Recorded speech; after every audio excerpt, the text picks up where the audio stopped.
시간은 멈춘 것처럼 느껴졌지만 실제로는 아주 천천히, 그러나 분명하게 앞으로 흘러가고 있었다.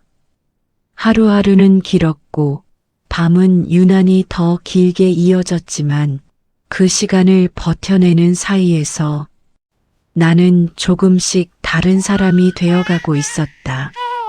어느 날은 아이를 품에 안은 채 창가에 서 있었다. 밖에서는 사람들이 평소와 다름없이 움직이고 있었고 그 풍경은 내가 알고 있던 세상과 전혀 달라 보이지 않았다.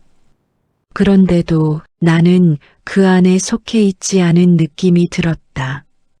마치 한 발짝 떨어진 곳에서 다른 삶을 바라보고 있는 사람처럼. 그때였다. 초인종이 울렸다. 그 시간에 찾아올 사람이 없다는 걸 알고 있었기에 나는 잠시 움직이지 못한 채 서 있었다. 초인종은 한 번 더 울렸고 그제야 나는 천천히 문 쪽으로 걸음을 옮겼다. 문 앞에 서서 한 번 숨을 고르고 조심스럽게 문을 열었다. 그리고 그 순간 나는 예상하지 못한 얼굴을 마주하게 되었다. 갑자기 와서 놀랐죠. 잠깐 들어가도 괜찮아요? 회사 입사 동기 지훈 씨였다. 손에 작은 종이봉투를 들고 있었고 나를 보자 잠시 머뭇거리다가 조용히 입을 열었다. 나는 아무 말도 하지 못한 채 그를 바라보고 있었다. 이 사람이 왜 여기 있는지, 어떻게 이곳을 알게 된 건지 그 질문들이 한꺼번에 떠올랐지만 입 밖으로 나오지는 않았다.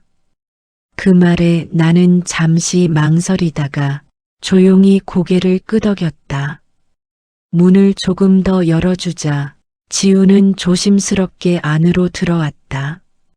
좁은 원룸 안에서 그의 존재는 생각보다 더 크게 느껴졌다. 지우는 주변을 둘러보지 않았다. 그저 손에 들고 있던 봉투를 내려놓으며 말했다. 별건 아니고 그냥 애기 필요한 거 조금 샀어요. 그 말은 담담했지만 그 안에는 설명되지 않은 시간들이 담겨 있는 것처럼 느껴졌다. 나는 아무 대답도 하지 못한 채 그 봉투를 바라보고 있었다. 그때 아이의 작은 울음소리가 들렸다. 지훈의 시선이 자연스럽게 그쪽으로 향했다. 잠시 망설이던 그는 천천히 한 걸음 다가왔다. 한번 안아봐도 돼요? 나는 말없이 고개를 끄덕였다. 지훈은 아주 조심스럽게 아이를 바라봤다. 손을 뻗기까지도 한참을 망설이다가 결국은 아이를 조심스럽게 안아들었다. 그 모습은 어색했지만 이상하게도 불안해 보이지는 않았다. 아이를 바라보는 눈빛에는 낯선 감정이 담겨 있었고 나는 그 표정을 한참 바라보고 있었다. 그는 아무 말도 하지 않고 그렇게 한동안 아이를 안고 있었다. 그날 이후로 지우는 가끔씩 찾아오기 시작했다. 자주 온다고 말할 수는 없었지만 잊을만 하면 한 번씩 아무렇지 않은 얼굴로 문 앞에 서 있었다. 올 때마다 손에는 작은 봉투 하나씩이 들려 있었고 그 안에는 늘 아이에게 필요한 것들이 들어 있었다. 적당한 거리에서 조용히 자리를 지키고 있는 사람처럼 느껴졌다. 어느 날은 아이를 안고 한참을 서 있다가 그대로 돌아가는 날도 있었다. 나는 여전히 쉽게 마음을 열지 못하고 있었다. 누군가를 다시 믿는다는 건 생각보다 훨씬 더 어려운 일이었다.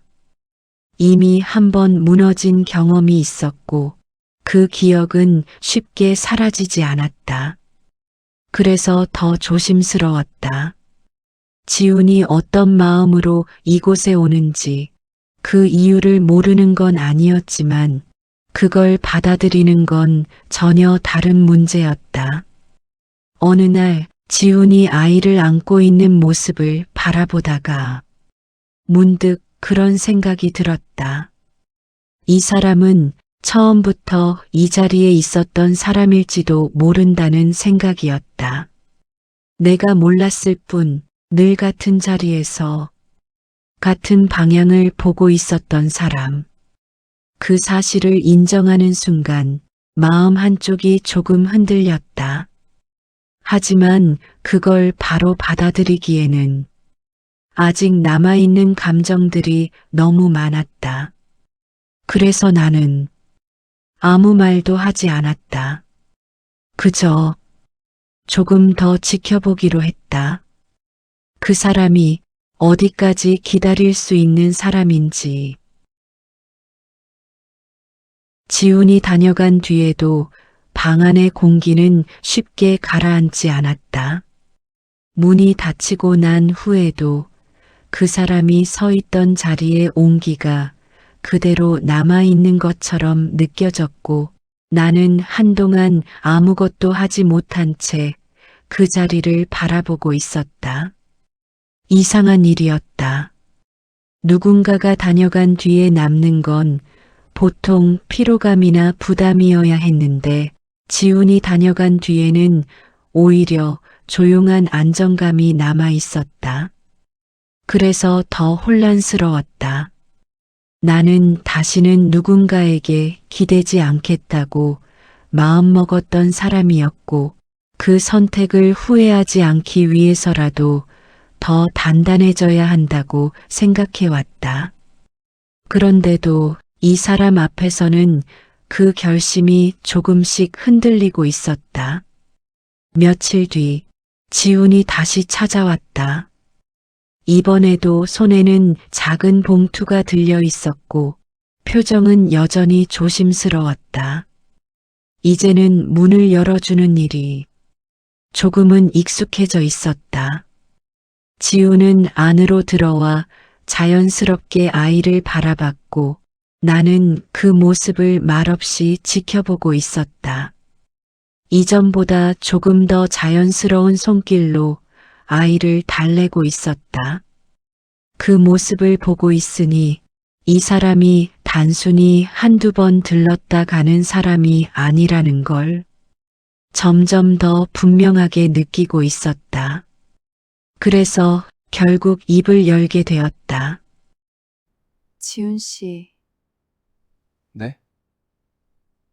왜 여기까지 오는 거예요? 그 질문은 짧았지만 그 안에는 내가 확인하고 싶은 모든 의미가 담겨 있었다. 지우는 바로 대답하지 않았다.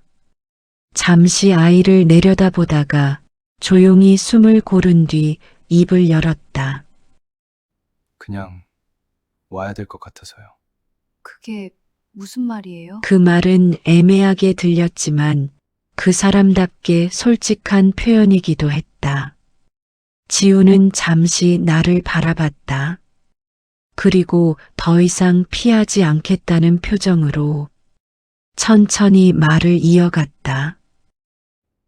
서연 씨 처음 회사 들어왔을 때부터, 그때부터 계속 좋아했어요.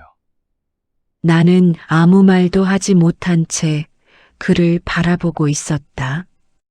공기가 조용해졌다. 그 말은 예상하지 못한 건 아니었지만 막상 입 밖으로 나오자 무게가 전혀 다르게 느껴졌다. 말 못했던 건 그때는 내가 아무것도 아니었으니까.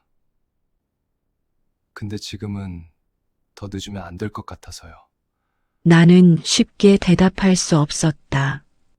그 말이 진심이라는 건 느껴졌지만 그 진심을 받아들일 준비가 되어 있는지는 확신할 수 없었기 때문이었다. 지훈 씨, 보시다시피 나 혼자가 아니에요. 알아요. 그런데 같이 책임지고 싶어요. 그게 그렇게 쉽게 말할 수 있는 거예요? 쉽게 말하는 거 아니에요. 지금 당장 답 안 해도 돼요. 서연 씨 마음 편해질 때까지 기다릴게요. 그 말은 설득이 아니었다. 강요도 아니었고 확답을 요구하는 말도 아니었다.